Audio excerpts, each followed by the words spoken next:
Okay, well, good morning, everybody. I'm Professor Michael Scharf, the director of the Frederick K. Cox International Law Center, and it is my pleasure to declare this huge conference, International Law in Crisis, now open. To begin the conference, I am pleased to introduce the new Dean of Case Western Reserve University School of Law. We are delighted to have him. Already he is moving our school in hugely positive directions. I am happy to present Lawrence Mitchell.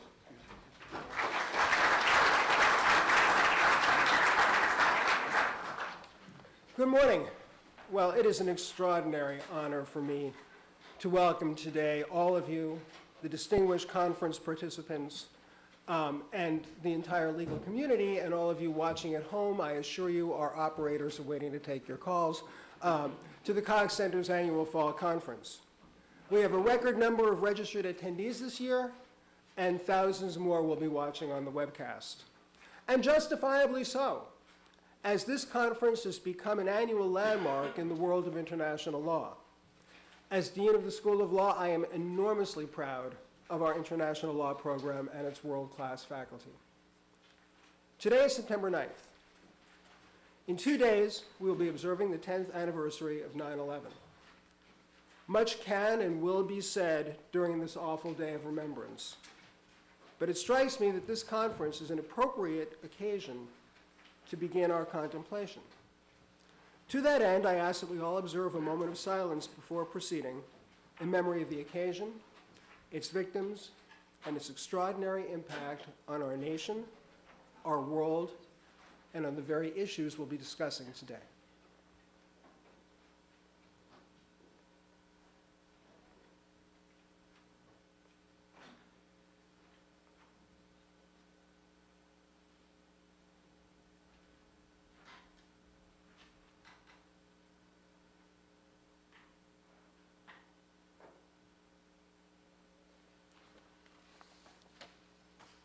Thank you. We're enormously grateful to the Wolf Family Foundation for their generous grant that made this conference possible. We're also grateful to the organizations that have co-sponsored this event, the American branch of the International Law Association, the American Society of International Law, the International Association of Penal Law, and the Public International Law and Policy Group. I also want to thank the extraordinary staff with which this law school has been blessed in helping to make sure this conference has come off and will come off as smoothly as it does. And I thank nobody more than my own superstar, my friend, my colleague, and one of the key figures in international law throughout the world, Michael Scharf. Our international law program was ranked 15th this year, tied with Stanford in the national rankings, but to us, that's simply a stopping point on our way to the top.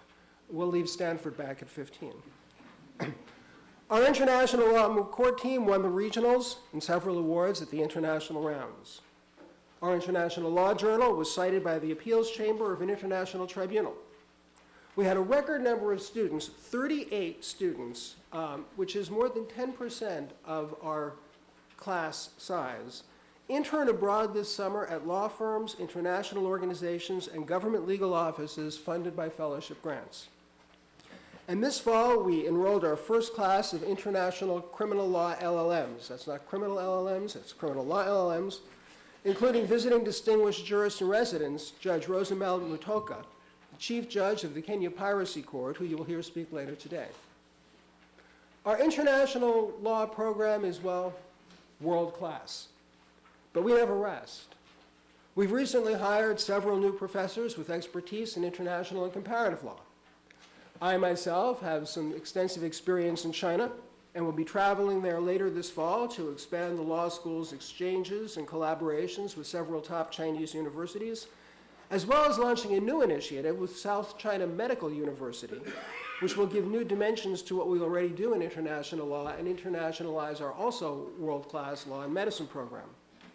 We've recently signed a memorandum of understanding with the European Business School to expand upon the already rich opportunities we provide for our students in Europe. We've also begun to work with several universities in Brazil, where we hope to build similar programs, and I'll be visiting Singapore and Vietnam to further expand our global reach. In short, it is our institutional goal and my personal goal to give our law school a truly global presence, especially in those areas of the world that have become increasingly important to its future economic, social, and political development. Before turning the podium over to Michael, I would be remiss if I failed to address the obvious controversy that surrounds today's conference. Luncheon speaker Richard Goldstone is, to describe it mildly, a contentious figure due to the highly criticized 2009 report on the Gaza situation that bears his name. While this conference was organized before I became dean, and I personally take issue with the conclusions and methodology of the Goldstone report, I note that there is no human institution that prizes the free exchange of ideas more than the university. This is a conference that explores not just the application of international law to contemporary crisis, not just international law actions that we may like or not like, but also the question of whether international law itself is in crisis. It will be interesting to hear what Justice Goldstone and the other speakers have to say about this important and timely topic. With that, and because I know you have an extraordinarily busy agenda, it is my complete and utter pleasure to turn the podium back over to Michael Scharf. Thank you.